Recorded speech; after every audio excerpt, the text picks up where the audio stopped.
अगे भी मूंखे यादि अचे थो त मां हिन ई कंहिं प्रोग्राम में चयुमि त मां अम्मा दाई हलीमा जे मज़ार ते बीही करे लफ़्ज़ ॿोलिया अम्मा भागन वारी आहे अल्लाह ताला हिन दफ़े में मूंखे मौक़ो ॾिनो रोज़े अतहर जे साम्हूं वेही महबूब साईं जे रोज़े पाक ॾे निहारींदे ॿ शेर चयो हिकिड़ो इहो जेको ॿुधायमि जंहिं वक़्तु मदीने में महबूब घुमिया हूंदा ॿियो ही शेर बि उतां जो ठहियल वरी शुरूआत ॿुधे छा थोड़ो तवजो रोज़े पाक जे साम्हूं रूह के राहत मिली मुस्तफा दे शहर में रूह के राहत मिली मुस्तफा दे शहर में दर्द सारा दूर थी व्या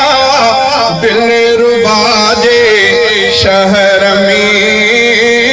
दिल रुबा दे शहर में रूह के राहत मिली मुस्तफा दे शहर में थी वया दीदार रोज़े पाक जावे धा सफा थी वया दीदार रोज़े पाक जावे धा सफा प्यास नीण निजील थी माहिल काजे शहर में प्यास नीण निजील थी माहिल काजे शहर में दर्द सारा दूर थी व्या दिल रुबा दे शहर में दिल रुबा दे शहर में रूह के राहत मिली मुस्तफा दे शहर में जिन घिटन में पाक पैगंबर मोहम्मद हो घुम्यो जन घिटन में पाक पैगंबर मोहम्मद हो घुम्यो तन घिटन में रब घुमाए तो वफा दे शहर में तन घिटन में रब घुमाए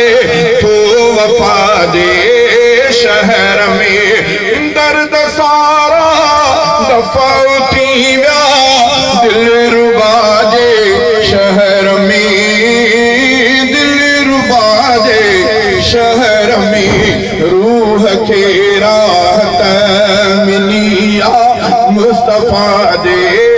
शहर में सिंध मां महबूब दे आयो खणी आया सलाम सिंध मां महबूब दे आयो खणी आया सलाम सेदना आहिने बिमु खैरुल वरा दे शहर में सेदना आहिने बिमु खैरुल वरा दे शहर में सैयदुल कौनैन वट सला हाजिरी मकबूल थे सैयदुल कौनैन वट सला हाजिरी मकबूल थे मां हर साल शल नूरुल हुदा दे शहर में मां हर साल शल नूरुल हुदा दे शहर में सफर में बीमार थी पहुतो हुयो से तड़े हफीज सफर में बीमार थी पहुतो हुयो से तड़े हफीज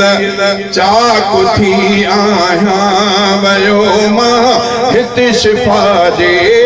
शहर में चाक थी आया वयो मां हित शिफा दे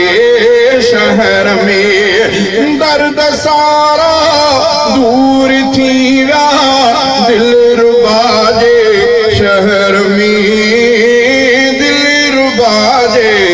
शहर में रूह के राहत मिली आ मुस्तफा जे शहर